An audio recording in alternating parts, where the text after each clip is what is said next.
a Rabbit by Beatrix Potter.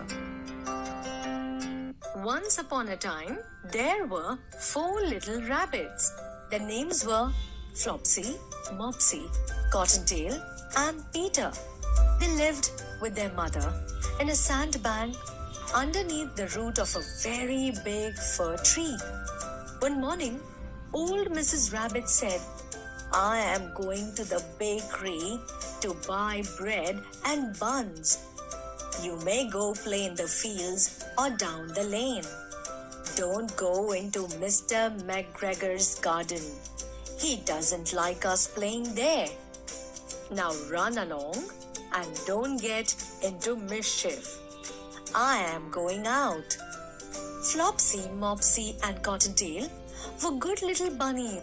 They went down the lane to gather blackberries. But Peter was very naughty. He ran straight to Mr. McGregor's garden and squeezed under the gate. First, he ate some lettuces and some beans. Then he ate some radishes. Then he was on his way to find his favorite plant called parsley. Around a corner, he ran into Mr. McGregor. Mr. McGregor jumped up and ran after Peter, shouting, "Stop, thief!" Peter was very terrified. He forgot the way back to the gate. He rushed all over the garden. He lost one of his shoes among the cabbages and the other shoe among the potatoes. Then he ran on 4 legs and went faster. In his hurry, Peter ran into a gooseberry net. The brass buttons of his jacket got caught in the net. He was stuck.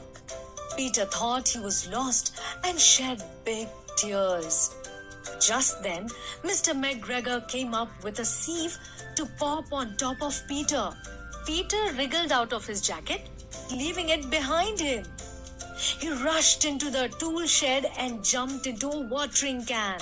Mr. McGregor was quite sure that Peter was somewhere in the tool shed. He began to turn the flower pots over one by one. Suddenly, Peter sneezed. Got his shoe. Mr. McGregor was after him in no time. Peter hopped out of the can and jumped out of a window. Fortunately, the window was too small for Mr. McGregor. Then Peter ran away from the tool shed and into the garden looking for the gate. After a long time, he found the garden gate. He slipped underneath and was safe once more in the woods outside. I'm sorry to say that Peter was not very well that evening. Back home under the fir tree, his mother gave him a dose of tea. 1 tablespoon to be taken at bedtime, she said. But Flopsy, Mopsy, and Cottontail had bread and milk and blackberries for supper.